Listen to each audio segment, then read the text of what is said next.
acreditava que Deus lhe dava ordens para matar.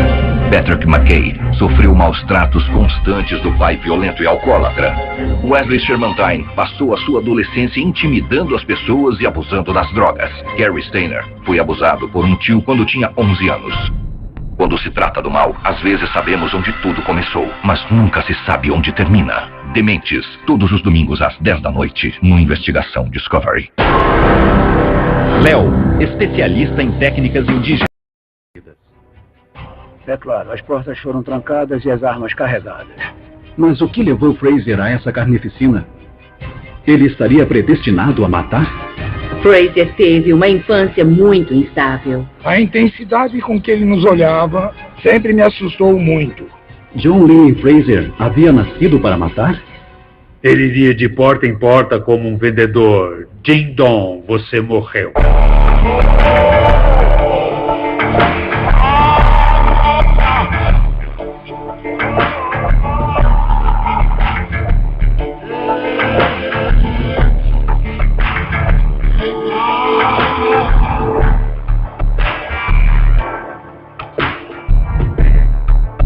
Dementes.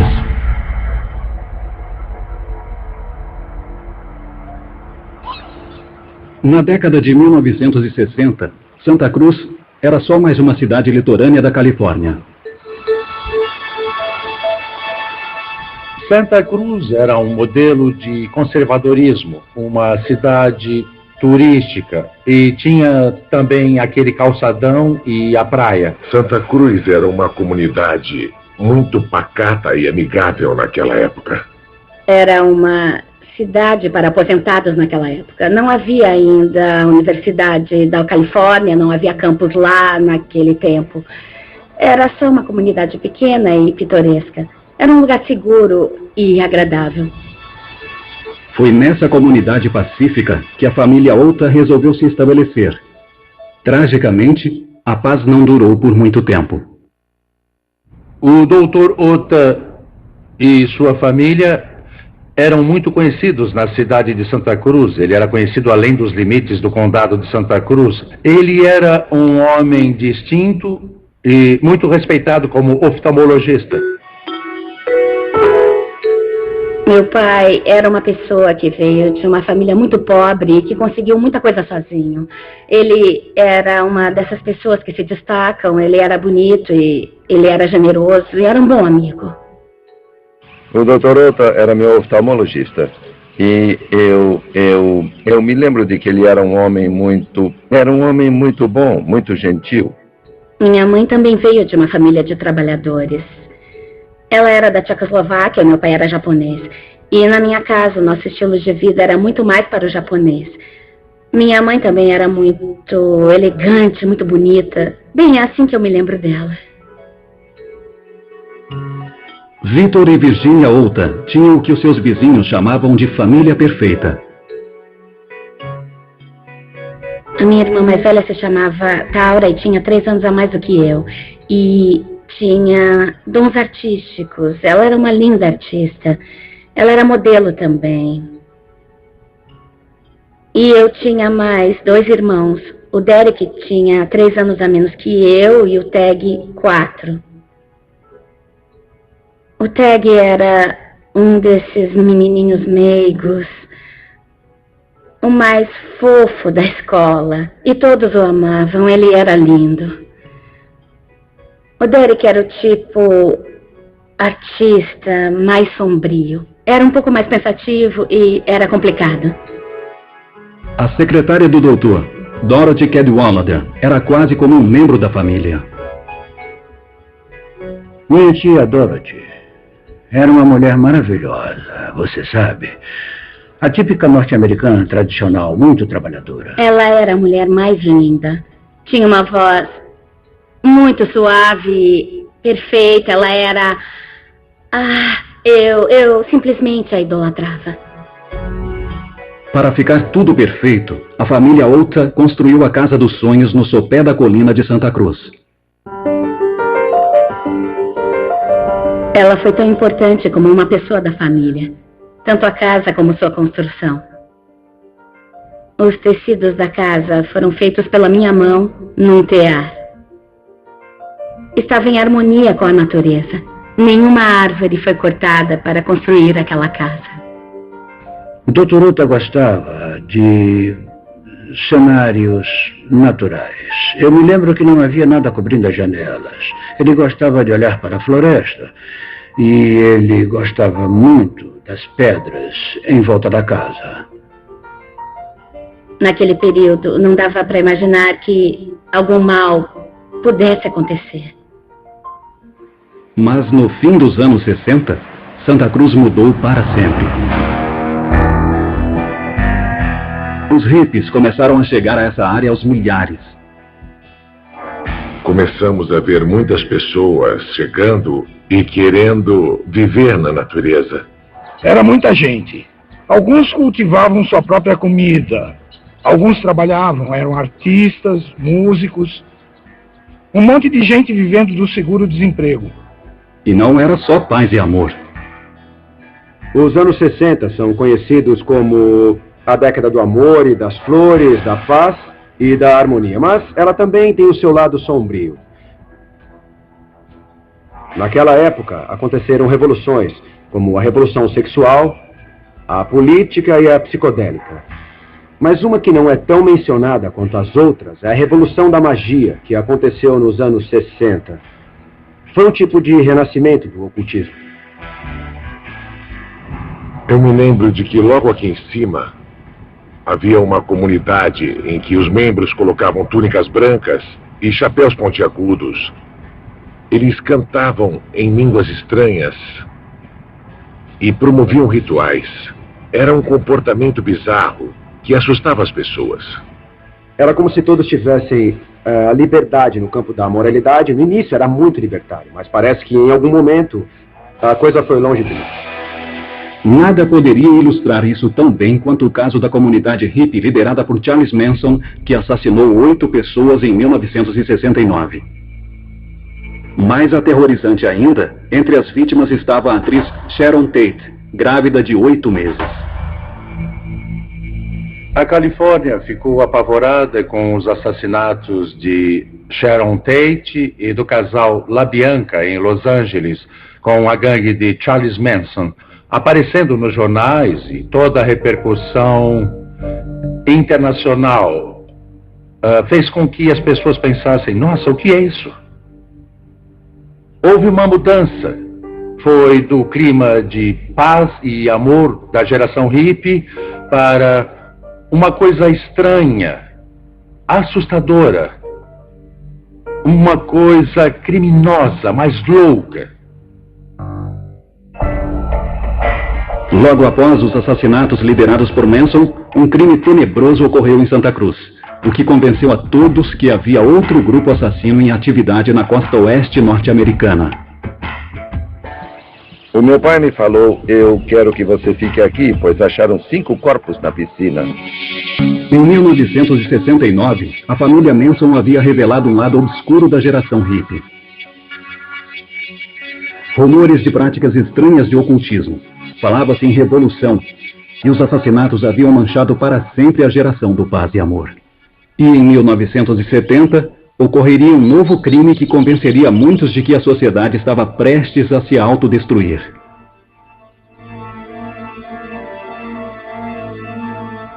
Tudo começou com um aviso de incêndio. A fumaça subia dessa pequena colina.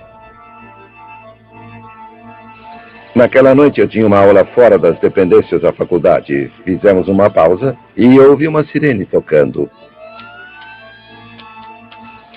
Eu peguei meu equipamento de bombeiro. Eu sabia de onde o fogo vinha. Era da casa da família Ota. Quando os bombeiros chegaram, eles subiram por um caminho que era sinuoso e lá tinha um carro. Tinha um Rolls Royce e um Lincoln bloqueando a passagem. Eles não podiam chegar à casa que estava pegando fogo. Nós saímos e nos aproximamos do local. Meu pai, que era o chefe assistente dos bombeiros, nos instruiu a ir com uma mangueira por cima do telhado. Tinha focos de incêndio em pontos diferentes da casa. Os bombeiros estavam apagando o fogo. E aí meu pai subiu em uma escada e me falou: eu quero que vocês dois fiquem aqui, até eu dizer para descerem. E aquilo me pareceu estranho. Foi quando eu perguntei para ele, por quê? E ele me disse, porque tem 5 cadáveres na piscina.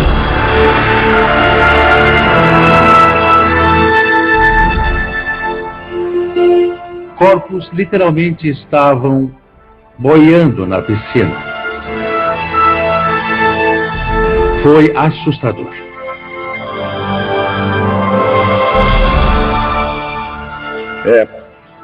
E até hoje essa visão não sai da minha cabeça.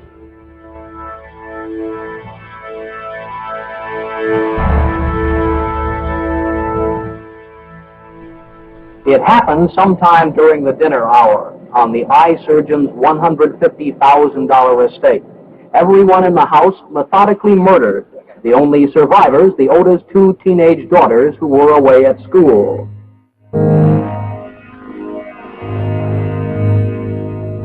Eu estava no colégio interno e eu fui acordada por uma das freiras que disse que eu tinha que ir para casa. E eu não podia imaginar o que tinha acontecido. Quando eu saí, o sol tinha acabado de nascer e todas as freiras da escola estavam lá fora. Elas tiveram de me contar no carro que a minha família tinha morrido.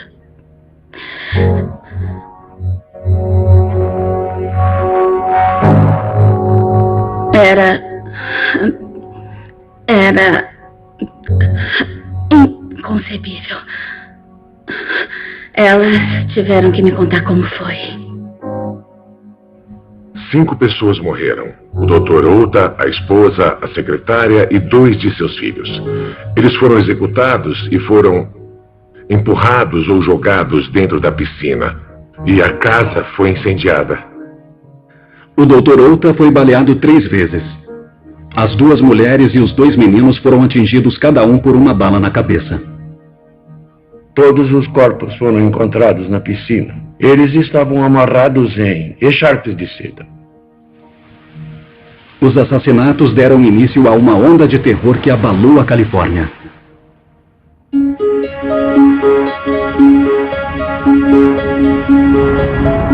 Quando esse crime aconteceu, todo mundo ficou aterrorizado. Dr. Victor Ota and his family lived in this house on a hill. None of the neighbors saw or heard anything. Police today were searching the area. They believe there must have been more than one killer, but they have very few leads. O Dr. Ota era uma figura muito respeitada na comunidade e então quase toda a família foi morta de uma vez. A comunidade ficou em choque. Era a responsabilidade do Departamento de Polícia solucionar o mistério. Foi aqui que aconteceu o crime hediondo. Havia carros da polícia e dos bombeiros, a imprensa. Tentávamos afastar as pessoas da casa. Quando eles investigaram a cena do crime, surgiu uma pista. Não muito longe de onde estou.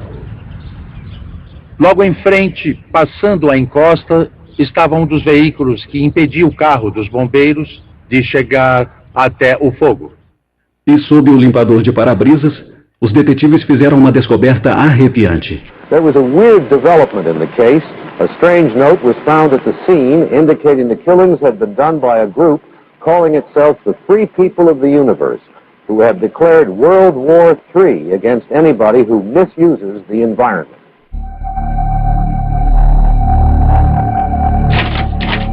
Datilografada na máquina da própria família, a nota começava: Dia das Bruxas, 1970. A Terceira Guerra Mundial terá início hoje. travada pelas pessoas do universo livre. Desse dia em diante, qualquer pessoa ou grupo de pessoas que maltratar o meio ambiente ou destruí-lo sofrerá a pena de morte. A nota foi assinada pelos Cavaleiro de Paus, Cavaleiro de Copas, Cavaleiro de Ouros e Cavaleiro de Espadas. Quando o conteúdo da mensagem foi divulgado, as pessoas acabaram se assustando. As pessoas pensaram de cara no Charles Manson, Tate LaBianca, no Helter Skelter. Nosso pessoal do departamento de polícia achava que estava lidando com um grupo grande de pessoas que estavam loucas para começar a matar. Eu nunca tive contato com armas de fogo e a primeira coisa que eu fiz foi ir até uma loja local e comprar uma arma para mim. Não costumávamos trancar as portas. Quando isso começou, começamos a trancar. Eu dormia com uma espingarda do lado da minha cama. É claro, as portas foram trancadas e as armas carregadas. Depois de 24 horas, um fato novo movimentou o caso. A pessoa que matou a família havia roubado um dos carros. Esse carro reapareceu em um túnel de uma ferrovia próxima, justamente onde 3 hippies suspeitos haviam sido avistados. Investigação Discovery. Um trem passou ali e atingiu o carro. E naquele momento, nós corremos pelo túnel para descobrir que tipo de informação sobre os assassinatos aquele carro nos daria. O veículo ainda estava quente. Concluímos que tinha acabado de ser abandonado e que talvez os suspeitos estivessem no local. Então começamos a procurar quem tinha colocado o carro no túnel sobre os trilhos. Nós delimitamos um extenso perímetro ao redor do que conhecemos como o Parque Henry Cowell. É enorme. Aqui é uma floresta densa de sequoias. Ela desce por um desfiladeiro até onde o rio São Lourenço corre e depois sobe do outro lado. Eu, juntamente com cerca de 100 policiais, começamos a investigar naquele momento. Tínhamos a patrulha rodoviária da Califórnia, o xerife de Santa Cruz, a polícia de Santa Cruz, tinha gente de todos os lugares. Nos emprestaram helicópteros da região de São Francisco. Eu liderava um daqueles grupos porque eu estava familiarizado com as trilhas. Mas seria uma grande sorte se achássemos alguém. É uma área coberta com sequoias e arbustos. Era fácil para eles nos ouvirem chegando e era fácil se esconderem. Apesar da busca intensa, os assassinos não foram localizados. E quando o pânico se espalhou pela comunidade de Santa Cruz, houve rumores do início de uma guerra entre a sociedade conservadora e os hippies. Hippie communes began in the woods around here. There are many of them. A person with long hair lately around here has been feeling the heat. It's this look of distrust, we just can't trust these people, you know, they're afraid of us. Foi a primeira vez que uma coisa dessas aconteceu no condado de Santa Cruz. Eu acho que a cidade ficou muito paranoica. Many people are talking of setting up vigilante groups. They're buying guns and ammunition. People would say, well, we'd like to lynch long hairs. We don't think our community needs them. Mas quando os detalhes sobre um bilhete chegaram até um cabeludo chamado Roger Crone, ele não pensou num grupo satânico, mas em seu vizinho, um homem recluso de 24 anos. John Linley Fraser. A notícia sobre os assassinatos se espalhou e achei que tudo aquilo se encaixava com o que tinha ouvido 3 dias antes.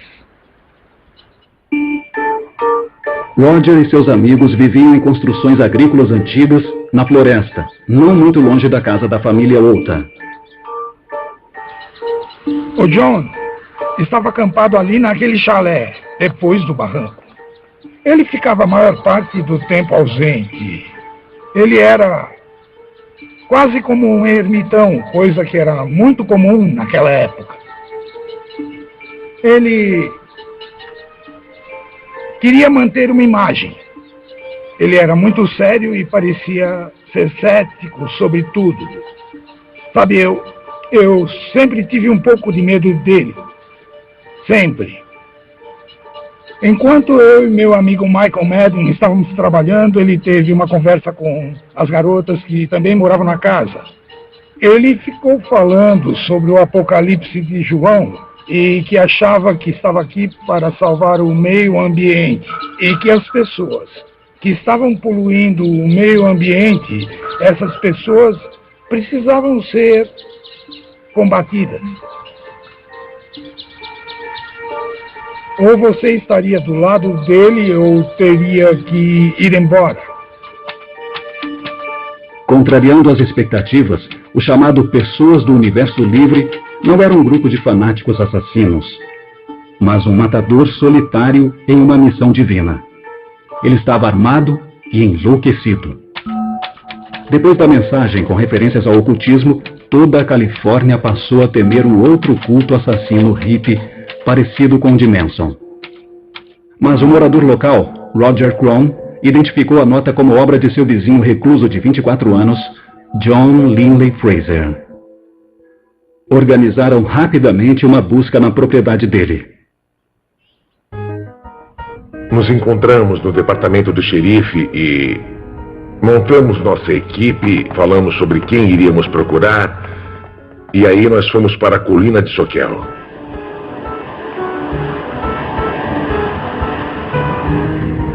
A princípio seria a definição exata. Não sabíamos o que íamos encontrar, o que íamos enfrentar. Não podíamos cometer erro algum. Isso nos custaria muito caro. Nós planejamos nossa subida ao morro por uma ponte precária, com alguns cabos com tábuas em cima, que ia até uma cabana no lado mais distante do desfiladeiro. Mas a cabana estava vazia e Fraser não estava esperando para ser preso. Rod Sanford e seu assistente Brad Armsland foram designados para vigiar a propriedade a noite toda. Decidimos trilhar um caminho até uma pequena colina acima da construção e nos escondermos até a noite. Antes de subir lá, eu preparei umas armadilhas. Eu usei uns galhos, gravetos e ramos que eu encontrei. Eles indicariam se alguma pessoa tinha passado por aquela trilha durante a noite. Eu peguei um graveto destes, eu fui até a trilha e aí eu cruzei os gravetos. Era uma coisa simples assim, e se alguém passasse aqui, acabaria por derrubar os gravetos. Aconteceria isso. Eu sabia que guaxinins, gambás, veados poderiam derrubar os gravetos na trilha, mas na ponte eu deixei um pedaço de galho pequeno.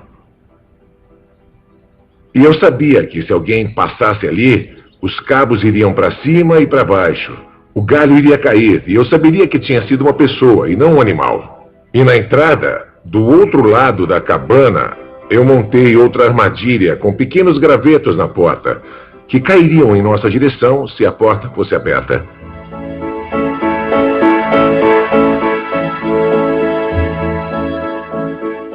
Eu passei a noite em claro, porque sabia o que aquela pessoa tinha feito e sabia que, se ela aparecesse, com certeza não seria nada fácil.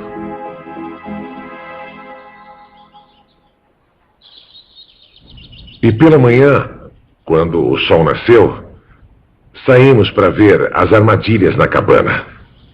Percebemos então que as armadilhas tinham caído. Aí eu soube que alguém tinha atravessado a ponte. E quando olhamos na cabana, percebemos que o graveto que tínhamos colocado dentro estava do lado de fora.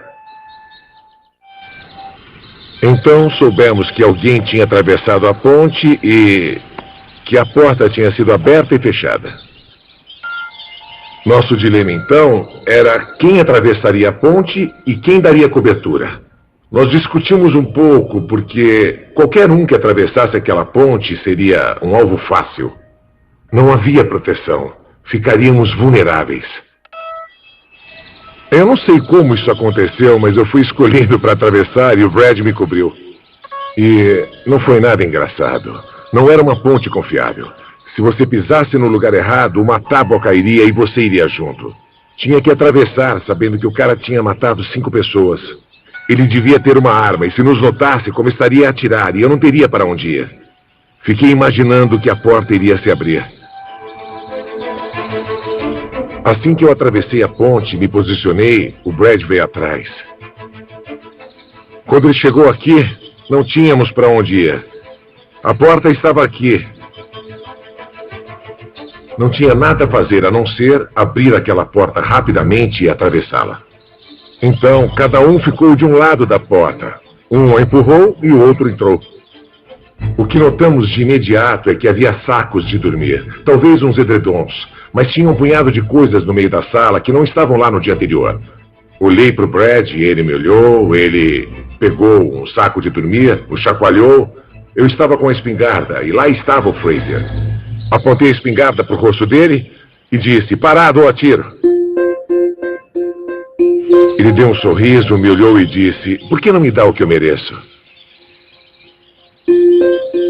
Eu confesso que foi o que eu pensei, mas esse não era o nosso trabalho. 2 of our deputy sheriffs, Brad Arplin and Rod Sanford, found the suspect Fraser asleep. This warrant charges the suspect with 5 counts of murder. Quem era o assassino solitário, aparentemente capaz de executar friamente homens, mulheres e crianças? E por que ele tinha matado 5 pessoas inocentes na residência da família Ota? A primeira vez em que eu coloquei meus olhos sobre John Lilly foi na cela. E ele estava muito estranho. Não queria cooperar. Ele era... não sei, era estranho. É a melhor descrição. Ele não dizia nada, não falava com ninguém. Era responsabilidade do promotor Harold Cartwright descobrir os mistérios da mente de Fraser. Eu comecei a investigação tentando descobrir o que o motivava.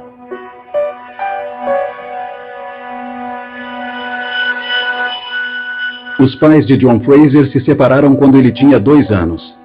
Aos 5 anos, sua mãe, incapaz de se sustentar e de cuidar dele, o entregou a um lar adotivo.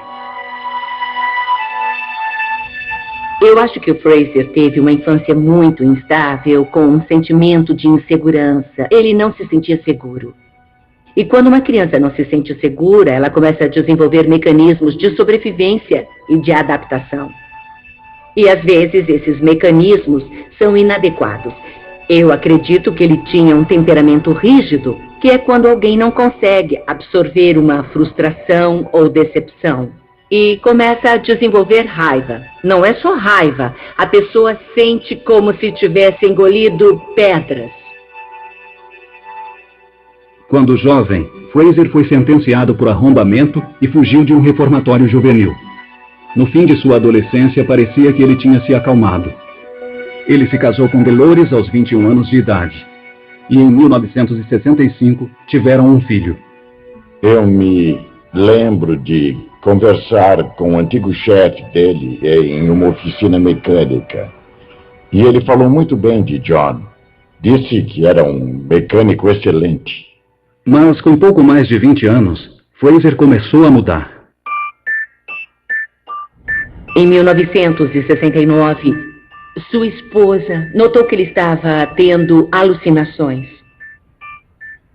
Ela me falou que ele ia para a floresta com a Bíblia e que às vezes ela não o via por cerca de 2 ou 3 dias seguidos, mas que nunca tinha sido rude com ela.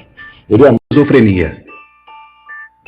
Esquizofrenia é uma doença mental grave, caracterizada por uma desordem de pensamento, de raciocínio. Geralmente ela começa no fim da adolescência, no início da idade adulta, aos 19, 20 anos, quando os primeiros eventos psicóticos ocorrem. Mas antes disso ocorrem sinais pré-mórbidos, quando geralmente o indivíduo fica afastado ou estranho e até bizarro, ou mostra vários tipos de mudança. Em 1970, o comportamento estranho de Fraser se intensificou. Ele largou o emprego. Ele concluiu que os motores a combustão estavam destruindo o meio ambiente. E ele achava que não podia mais ser parte daquilo.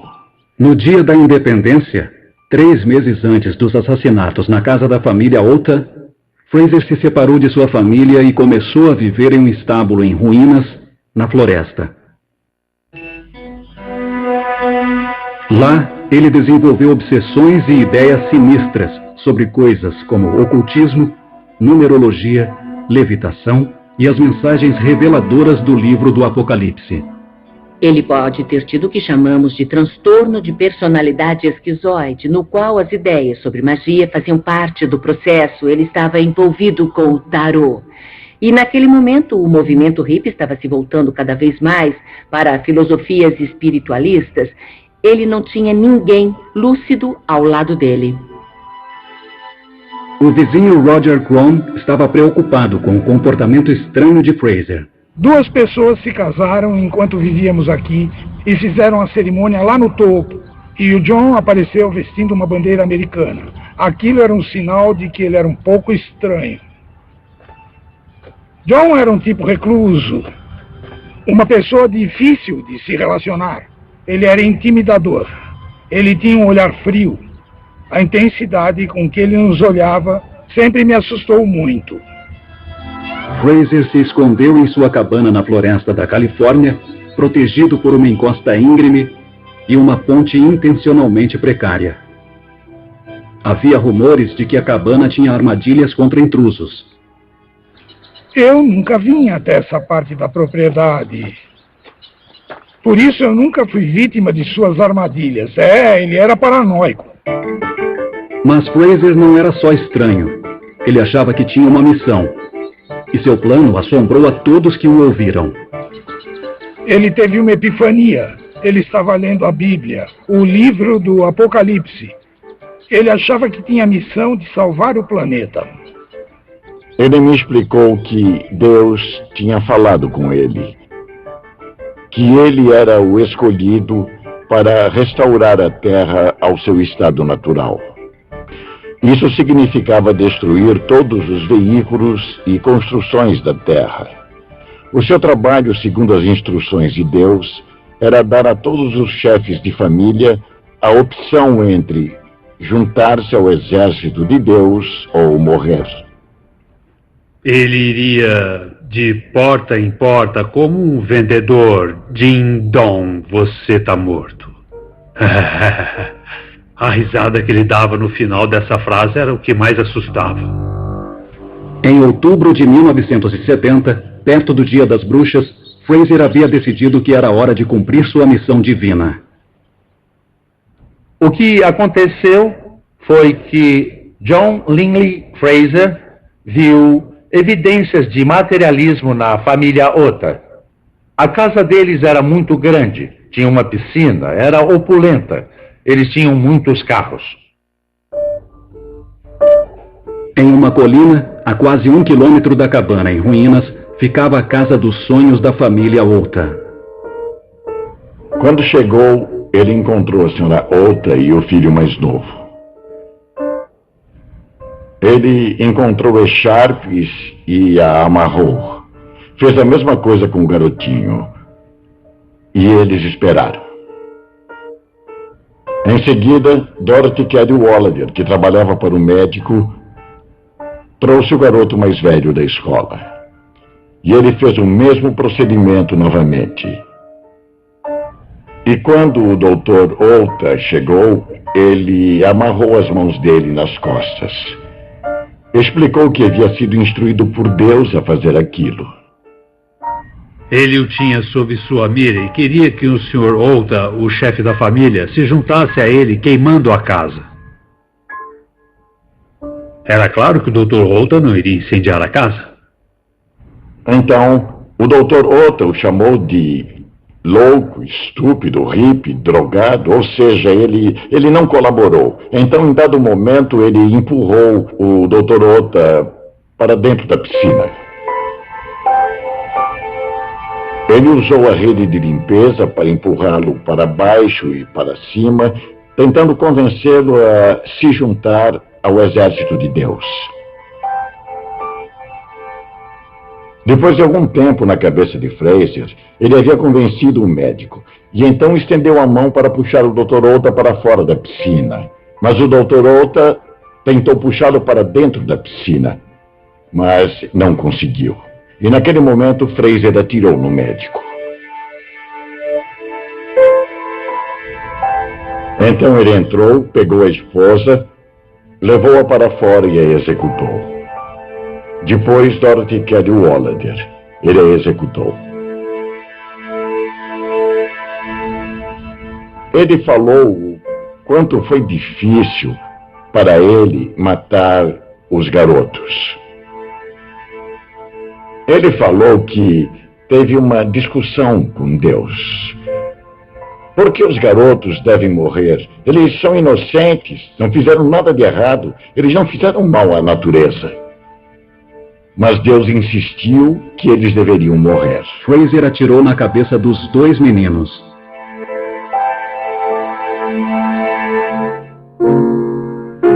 Ele achava que a nossa família era de porcos capitalistas e tinha destruído o ambiente. O mais irônico é que nenhuma árvore foi cortada quando construíram aquela casa linda. E se ele conhecesse a cultura japonesa, a cultura sob a qual meus pais e minha família viviam, saberia que éramos o oposto daquilo que achava que estava atacando. John Linley Fraser tinha visões apocalípticas desde muito jovem. Jerry Springer apresenta os casos mais polêmicos de manchetes que inundaram os jornais. No mundo dos tabloides, a decepção tem um preço alto. Pode custar a sua vida. Se a notícia tiver vingança, sexo ou dinheiro, deve estar em Crimes de Primeira Página, com Jerry Springer. Hoje, às 11 da noite, no Investigação Discovery. Em outubro de 1971, começou o julgamento de John Linley Fraser pelo assassinato da família Ota e da secretária. As evidências de que Fraser havia cometido o crime eram esmagadoras, mas ele seria considerado insano na época dos assassinatos? Se fosse, seu futuro seria num hospital e não na cadeia. Desde o início, seu comportamento foi inquietante. Meus colegas e eu testemunhamos no julgamento. Isso também foi assustador. Ele me olhava com raiva. Certo? Eu evitei olhar para ele o máximo que pude. Quase sempre, Fraser pareceu vago ou desinteressado. A única vez durante o meu depoimento que eu vi qualquer reação da parte dele foi quando Pete Chang me perguntou sobre aquela frase. Por que você não me dá o que eu mereço? E aí ele se agitou e deu para ver que ele ficou perturbado. A frieza afetiva, a aparência e distanciamento emocional são sinais de esquizofrenia. Mas eu não eliminaria outras possibilidades, como o fato de não se importar com nada, o que eu acredito. É importante, quando alguém é diagnosticado com uma doença mental grave, não assumir que tudo o que a pessoa faz é resultado da doença, porque não é. Então haveria alguma outra influência em jogo, além da esquizofrenia de Fraser? Ele fez tudo aquilo quando estava acontecendo o julgamento de Charles Manson, na mesma época. Eu não ficaria surpreso se tivesse sido influenciado por isso. O que aconteceu com Manson foi que alguém deu início à violência. E as pessoas que tomavam parte naquele levante souberam que era um sinal para se juntarem em um grande exército. Isso estava no ar. O que acontece com pessoas com essa mentalidade sejam esquizoides ou esquizofrênicas, é que elas absorvem algumas coisas e lhes dão outro significado. Eu acho que Fraser era assim. No primeiro dia de seu exame de sanidade, John Linley Fraser fez uma entrada que deixaria Charles Manson orgulhoso. Eles levaram John Linley Fraser até a sala do tribunal pelos fundos. E tudo parecia normal. E quando ele se virou para sentar ao lado do seu advogado, a metade da cabeça e do rosto estavam raspados.